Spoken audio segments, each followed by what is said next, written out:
আমিও ক্ষুদ্র একটি শহীদ পরিবারের সন্তান। কয়েক ফোঁটা রক্ত দিয়ে তাদের সাথে শরীক হওয়ার সৌভাগ্য অর্জন করেছে। মাননীয় সদস্য কিভাবে একটু ব্যাখ্যা দেন? মাননীয় স্পিকার, আমার মুসলমানের সময় রক্ত দিয়েছি। অনেকে মুখে আছে সিরাত কিন্তু ভিতরে বাঁকা, মুখে আছে ইসলাম ভিতরে কিছুই নাই। কথা বলেন ঠিক না বেঠিক? এখন আর শরিয়ার কথা কয় না, এখন আর নবীর পক্ষে আর কথা কয় না, এখন শুধু চাই ক্ষমতা। কইব ক্ষমতা না জনতা? না, ঠিক আছে তো। আল্লাহ মাজার ভাঙ্গা কেউ ক্ষমতা, খোদার গজব পর্ব। 97টা মাজার মাংস আমাদের এমপি মহোদয়কে বলে দিলাম, এগুলো আপনি বলবেন। কোটি কোটি সুন্নি জনতা আপনার সাথে আছে। এই দেশে ইসলাম আনছে আল্লাহর অলিগণ। 53 স্বাধীনতা 53 বছর পর এই বছর আমরা কোনোদিন দেখি নাই কোনো আল্লাহ মাজার একটা ফুলের টুকা দিছে। যারা দিছে তারা কারা? এখনো ফেসবুকের পাতায় ঘুরতেছে, এখনো ইউটিউবে ঘুরতেছে। তদন্তের নামে বাহানা না করে আমি বলবো, তরিকা বান্ধব অলি বান্ধব আমাদের এমপি মহোদয় এগুলো তুলে ধরবেন। ইনশাল্লাহ আমরা আসি আপনার সাথে। হকের এক হানজালা কথা বলছে, সে যেই কোন অঙ্গনের হোক, সারা বাংলাদেশের সুন্নি জনতা তাকে সমর্থন দিয়েছে। আমরা আমাদের নবীকে এত ভালোবাসি, নবীর পক্ষে কথা বলে কলিজাটা উজাড় হয়ে যায়। সে কওমীকরণ হতে পারে যখন সে সংসদে দাঁড়াইয়া বলছে যে এই দেশে যারা নবীর বিরুদ্ধে কথা বলবে তাদের সর্বোচ্চ শাস্তির বিধান কার্যকর করতে হবে, এবং দার্থহীন কণ্ঠে বলছে যে আমার নবীকে যারা শেষ নবী মানে না তাদেরকে অমুসলিম ঘোষণা করতে হবে। দার্থহীন ভাষায় বলার পরে আমাদের মন ঠান্ডা হইছে। আমরা এটাই চেয়েছিলাম, আমাদের জীবন তুচ্ছ, মোস্তফার মহব্বত আমাদের কাছে সবার শ্রেষ্ঠ। কিন্তু তার ডানে বামে সামনে পিছনে অনেক ইসলামী দলের লোকজন বসা ছিল, যারা ইসলাম কায়েম করতে চায়, যারা শরিয়া কায়েম করতে চায়, যারা তো টিকিট দিতে পুরো সব ব্যস্ত পাঠাই দিছিল। হ্যাঁ, আমি ভাবছিলাম যখন হানজালাই বক্তব্য দিছে, আমি মনে মনে ভেবেছিলাম যে ওই সমস্ত ধর্ম যারা ধর্মের নামে কথা বলেছে, যারা বলেছে আমরা ইসলাম প্রিয়, তারা মনে হয় টেবিল থাপড়ায় ভাঙ্গে ফেলাইব। দেখলাম যে একটা কথাও বলে নাই। তার মানে বুঝতে হবে নবী বড় জিনিস না, নবীকে ইউজ করে, ইসলামকে ইউজ করে তারা এই দেশ এবং দেশের মানুষের বিপরীত অবস্থা নিতে চায়। আর নাইলে কথা বললেন না কেন? প্রতিবাদ করলেন না কেন? 2 মাস হয়ে যাওয়ার পরও এই পর্যন্ত আপনারা ইসলামী মূল্যবোধের আলোকে একটা কথা সংসদ উত্থাপন করলেন না কেন? আপনারা যদি সকল বাংলাদেশের ইসলাম প্রিয় মানুষদের পক্ষ থেকে ম্যান্ডেট নিয়ে থাকেন, তাহলে মাজার ভাঙলো, এই ব্যাপারে কথা বললেন না কেন? নবীর বিরুদ্ধে কটূক্তি করলো, এই ব্যাপারে কথা বললেন না কেন? রইসুদ্দিনকে হত্যা করলো, এই ব্যাপারে কথা বললেন না কেন? তার মানে বুঝতে হবে আপনাদের মুখে ইসলাম আছে, অন্তরে ইসলাম নাই। আমার অন্য কোনো কিছু নিয়ে আফসোস নাই। আমি অত্যন্ত সার্থক হব শুধু সুন্নিরা যদি এক হয়ে যায়। আর কিছু আছে? ইনশাল্লাহ বলেন, ইনশাল্লাহ বলেন। আমার কথায় কেউ রাজনৈতিক গন্ধ খুঁজবেন না, রাজনৈতিক গন্ধ খুঁজবেন না।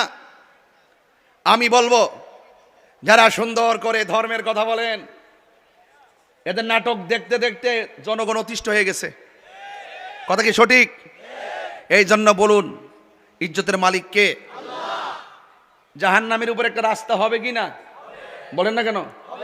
জাহান্নামের উপর একটা রাস্তা হবে কি না? রাস্তার নাম কি? বলেন না, রাস্তার নাম কি? এখানে শুধু আমরাই উঠবো, আর কি উঠতো না? হিন্দু, খ্রিস্টান, বৌদ্ধ, নাসারা, মুসলমান, যত দল বিদল আছে সবাই উঠবে ওই রাস্তায়। উঠার পর আল্লাহ বলবেন পার হও। সেই দিনটা কিন্তু অপেক্ষা করতেছে। জুলুম করবেন না, জেনে সত্যকে গোপন করবেন না।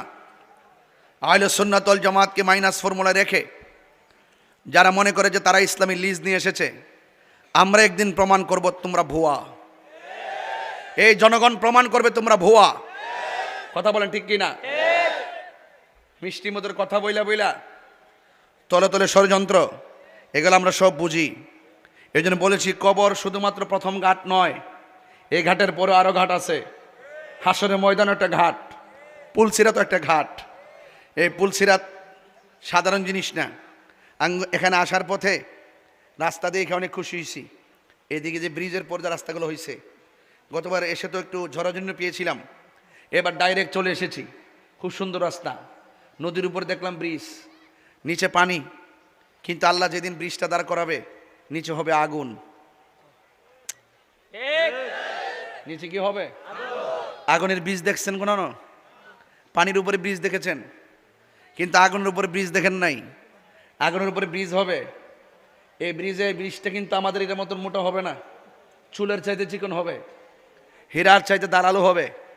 নিচে থাকবে জাহান্নামের আগুন, আর আগুনটা লাল হবে না, আগুনটা হবে কালো। এই যে আগুনটা হবে কালোবাজি, আগুনটা কালো হবে এবং কুচকুচ কালো হবে। রাস্তাটা হবে চিকন। বাবা আরেকটু সাউন্ড উঠাই দিও। রাস্তাটা হবে চিকন, হীরার চাইতে ধারালো, নিচে থাকবে আগুন, আগুনের রং হলো কালো।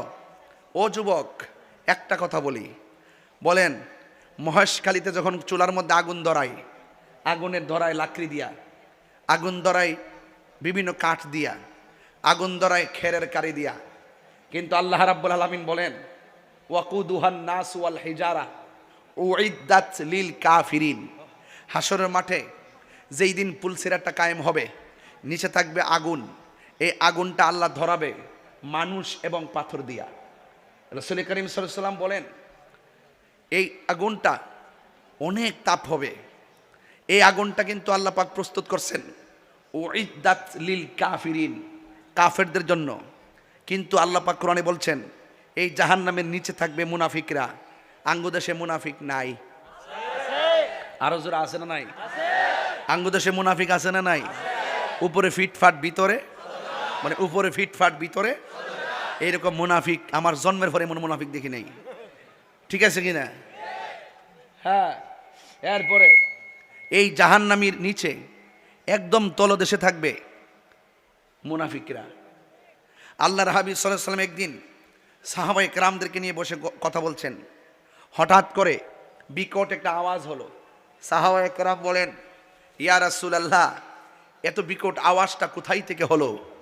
বলুন মহেশখালীর মানুষ, কুতুবদিয়ার মানুষ, আওয়াজ করে বলুন আমার নবী জানার ক্ষমতা আছে না নাই? আসলে আছে। ক্ষমতা নবীর দিছে কে?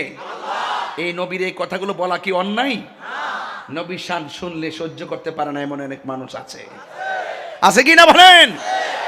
আমার যুবক ভাইয়েরা, আমার মহেশখালীর বাবারা, কুতুবদিয়ার বাবারা, কক্সবাজারের বাবারা, পেকুয়ার বাবারা, সবাই আওয়াজ করে বলুন নবীকে এই জানার ক্ষমতা দিয়েছে কে? সাহাবায়ে কেরাম বলে ইয়া রাসূলুল্লাহ, ইয়া হাবিবাল্লাহ, নবী গো, আপনাকে নিয়ে আমরা কথা বলতেছি, আমরা আপনার ও বয়ান শুনতেছি, ওয়াজ শুনতেছি।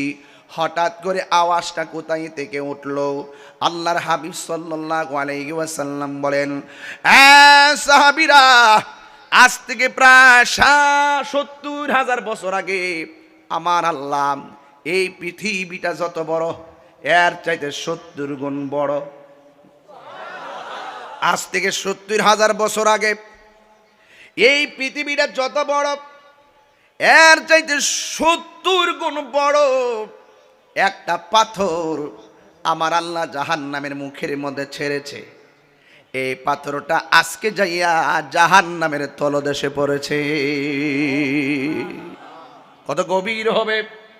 ওই গভীর জাহান্নামের তলদেশে কে থাকবে? মুনাফিকরা থাকবে। আল্লাহ রাব্বুল আলামিন কোরআনে বলেছেন ইন্নাল মুনাফিকিনা ফিন দারকিল আসফালি মিনান নার।